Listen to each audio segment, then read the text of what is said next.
लगता है अब फैसले ऐवान में नहीं मैदान में होंगे। एस्टेब्लिशमेंट समझती है कि इलेक्शन शफाफ हुए हैं तो फिर इसका माना यह है कि फौज का 9 मई का बयानिया दफन हो चुका है। ऐवान के बजाय मैदान में फैसले करने का ऐलान। जमीयत उलमा इस्लाम ने इंतखाबी नताइज मुस्तरद कर दिए।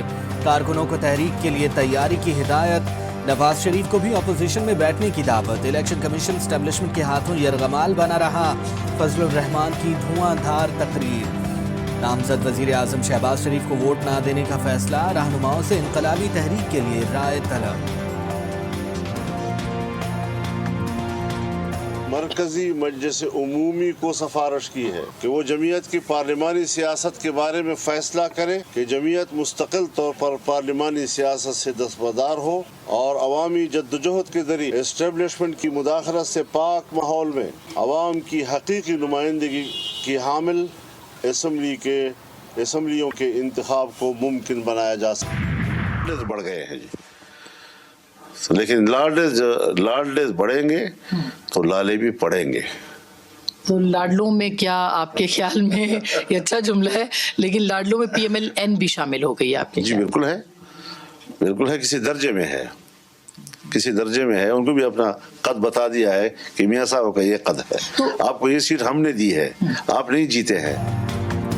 मौलाना फजलुर रहमान ने नवाज शरीफ को लाडला करार दे दिया। कहा मियां साहब को एस्टेब्लिशमेंट ने बता दिया है कि आपका ये कद है, सीट हमने आपको जितवा दी है, आप नहीं जीते। लाडले अब बढ़ गए हैं, लाडले बढ़ेंगे तो लाले भी पड़ेंगे। एस्टेब्लिशमेंट सियासत से दस्तबरदार हो जाए, ये वाहिद हल है। PTI से सूखा इत्तेहाद नामुमकिन। जमात इस्लामी ने शराइत पूरी किए बगैर KP में ताउन से इनकार कर दिया। हुकूमत बनवाने के बदले मुख्तलिफ वजारतों और मशीरों का मुतालबा। सेनेट में भी जमात इस्लामी के उम्मीदवारों को मुंतखब करवाने पर जोर। जमात इस्लामी का कहना है सिर्फ KP की सतह पर ताउन मुमकिन नहीं। कल रात 11 बजे तक आसिफ जरदारी साहब राब्ते करते रहे मुझसे। पीपल पार्टी ने ये इंदिया दिया है कि जो आपकी सीटें हैं वो आप ड्यू प्रोसेस ऑफ लॉ से वापस ले लें, हम इतराज नहीं करेंगे, लेकिन हमारी तरजीह नून के बजाय PTI। आसिफ जरदारी के राबते का दावा। पैगाम दिया गया, तरजीह नून लीग नहीं PTI है। शेर अफजल मरवत की मीडिया टॉक। तहरीक इंसाफ के रहनुमा का कहना है कि हमसे कहा गया PTI अपनी नशिस्तें ज़ाबते की कार्रवाई के तहत वापस ले तो एतराज़ नहीं होगा। सूरत हाल से कल बानी PTI को आगाह करूँगा।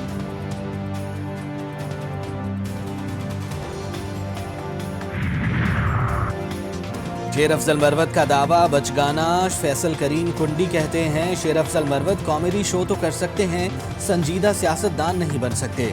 अगर PTI वालों से राबता करना होता तो किसी संजीदा शख्स के जरिए राबता करते। तहरीक इंसाफ वालों को पता चल गया, अब उनकी हुकूमत नहीं बन रही। ख्वाहिशात और ख्वाब देखने पर पाबंदी नहीं। PS 88 मलीर कराची से कामयाब। PTI के हिमायत याफ्ता उम्मीदवार एजाज स्वाति की पीपल्स पार्टी में शमूलियत। पंजाब असेंबली के मजीद 6 अरकान नून लीग को प्यारे हो गए। शहबाज शरीफ और मरियम नवाज से मुलाकातें। 2 PTI के रहनुमा भी शामिल। मुस्लिम लीग नून को 5 साल रुकावट और तहरीक अदम एतमाद के बगैर हुकूमत की मुद्दत पूरी होने की गारंटी मिल गई। पीपल्स पार्टी सदर का ओहदा लेने के बाद तहरीक अदम एतमाद नहीं लाएगी। पंजाब में भी इत्तेहादियों को नुमाइंदगी दी जाएगी। नून लीग बलूचिस्तान में हुकूमत के लिए ताउन करेगी। मुफाहमती फार्मूला सामने आ गया।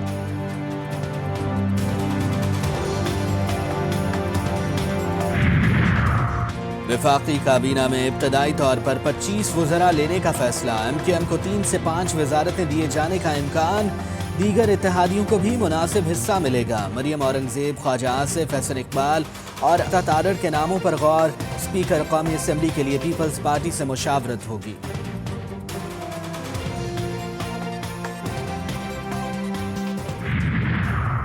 नवाज शरीफ का वजारत उज़्मा ना लेने का हतमी फैसला। कायद सियासत से किनारा कशी नहीं कर रहे। वफाक और पंजाब में अपनी हुकूमत की सरपरस्ती करेंगे। मरियम नवाज ने वाज़ेह कर दिया। नून लीग की चीफ ऑर्गेनाइजर से चीफ सेक्रेटरी पंजाब की मुलाकात। लीगी रहनुमा ने अवामी फलाह के मंसूबे जल्द मुकम्मल करने की हिदायत कर दी।